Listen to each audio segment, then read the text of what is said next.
Thank you for being with us. My pleasure. This Very evening. glad to be here. We've been privileged to have done this once before, Right. and where the conversation was with the one and only Charlie Munger, Right. who has been a real part, I think, of sort of you developing perspective Right. in your investments. There's a lot of things we could talk about, Howard, but I want to really just start with a couple of things that I think are fundamental to how you look at the world. And could you tell me a little bit about how you were able to think and synthesize your perspective on markets and how they work? Well, I think, Al, it's extremely important to, the word is synthesize, and you have to have something to synthesize, which means that you have to have a large number of diverse inputs. And, you know, it's not enough to have some exposure to some things. You should always worry about the things you haven't had exposure to. So I think that reading broadly is extremely important. And then, of course, I think it's essential to exchange ideas with others. I happen not to like solitary activities as much. And you know, if you have some colleagues or peers that you respect and you exchange ideas, it's possible for both of you to learn. It can be a win-win. And of course, we all have ideas on what we think is going to happen and what we think we should do about it. It's great to have those ideas challenged and see if they can stand up in the face of challenge. So exchanging ideas, I think, is extremely important. And then, you know, thinking broadly.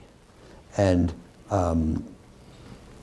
we have to, you know, really challenge every day. Now, you know, I write these memos.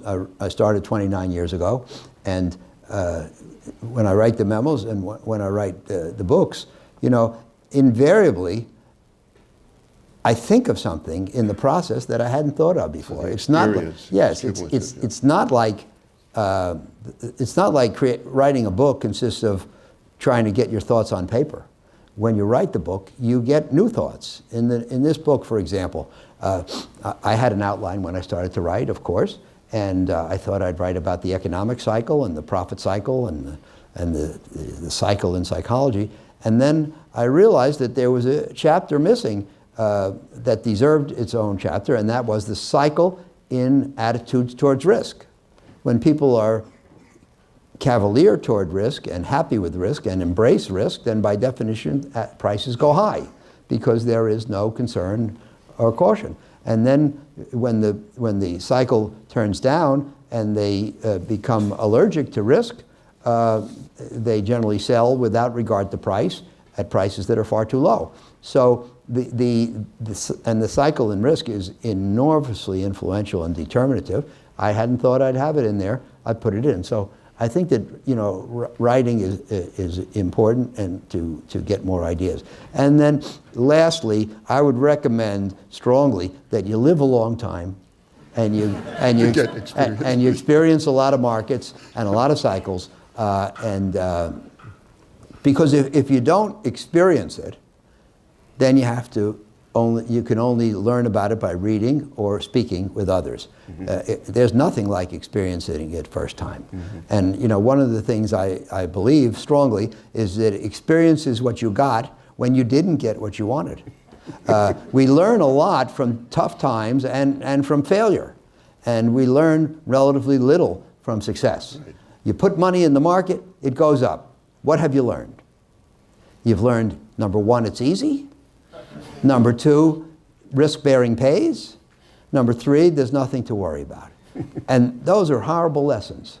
And you know, you learn much more from difficult times than from success. And I guess you sort of have to know what's knowable in that context. Yeah. And success, though, in the market, as I read your book, requires an ability, if you master the cycles, as we talk about, yes, to develop patterns. Yes. Could you talk a little bit about how you think about this pattern recognition idea? Yeah, we go through ups and downs. And the question is, are they random, inconsistent, and therefore not studyable, or are there patterns that recur that we can learn to recognize? And Laurie mentioned Ray Dalio. Had some nice words for my book. Well, I have some nice words for his. He put out a book earlier this year called Principles, and he talks about how they work at Bridgewater, and he says that, you know, they've studied so long and they have so much experience and they've recorded so much experience that they see something happen and they say, oh, that's one of those.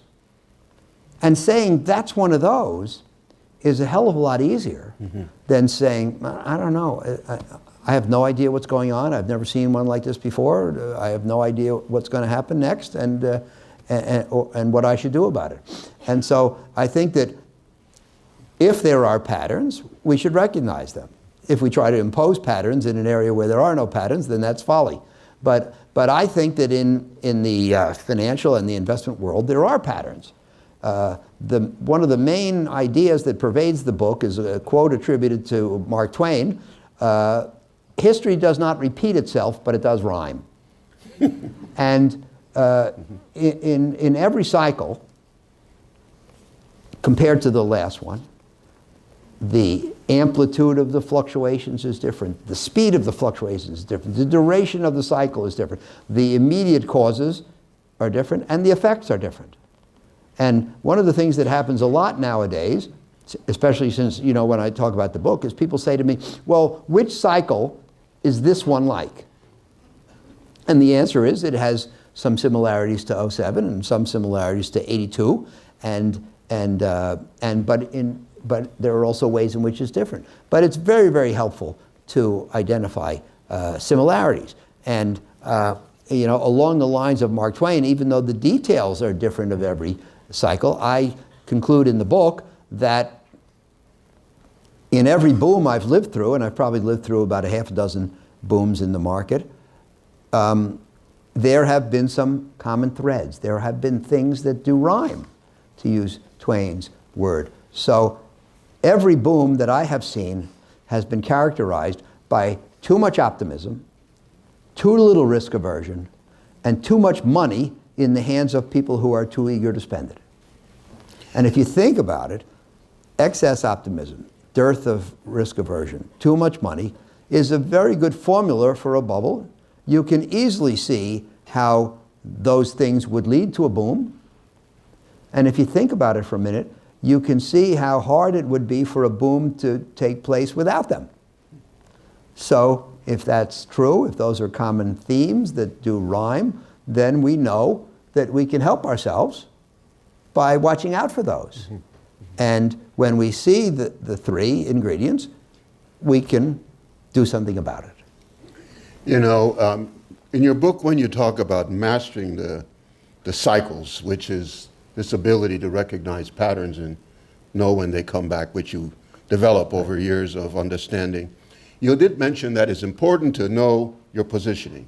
Yeah. That is, to have a good sense of sort of where you're at. Could you talk a little bit about how you think about that? Sure. Well, first of all, what everybody wants to know is what's going to happen tomorrow. Market was down 800 yesterday, 550 today. What's going to happen tomorrow? What's going to happen over the next year, over the next 3 years? And the answer is nobody knows. And I don't believe in forecasts. Another one of my heroes, John Kenneth Galbraith, said we have two kinds of forecasters, the ones who don't know and the ones who don't know they don't know. And I am firmly in the first camp. I don't know what's going to happen in the future. And what I say is we never know where we're going, but we sure as hell ought to know where we are. It may be challenging to predict the future. It shouldn't be that hard to predict the present. And if we can think in terms of a normal trend line, perhaps for the market, or a level which represents fair value, and then the fact that the market oscillates around it, then clearly it's very important to know where in that oscillating pattern we are. Because if this is fair value, and we're here, then clearly the expected value, or the expected performance from here should be lower than the historic average. The historic average was compiled by buying at prices all along the cycle, but clearly if we're at the peak of a cycle, our prospective return is lower than historically it has been on average, and it's harder to make money than it historically has been, and easier to lose money. Whereas if we're buying here when prices are depressed, then the expected value is higher than the historic average, and it's easier to make money and harder to lose. So it makes a profound difference, and I think it's extremely important that we figure it out. We don't know where we're going, but where we are has implications for where we're probably going eventually. Now, the word eventually is very important, because if I tell you that the market is high in its cycle and is overpriced, one of the most important things for you to realize is that overpriced and going down tomorrow are not synonymous. And so if you think about the market fluctuating this way around fair value, then when it goes above the line, it's overpriced.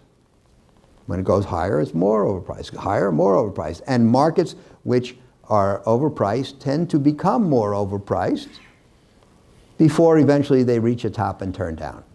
So it's a big mistake to think that overpriced and going down tomorrow are synonymous.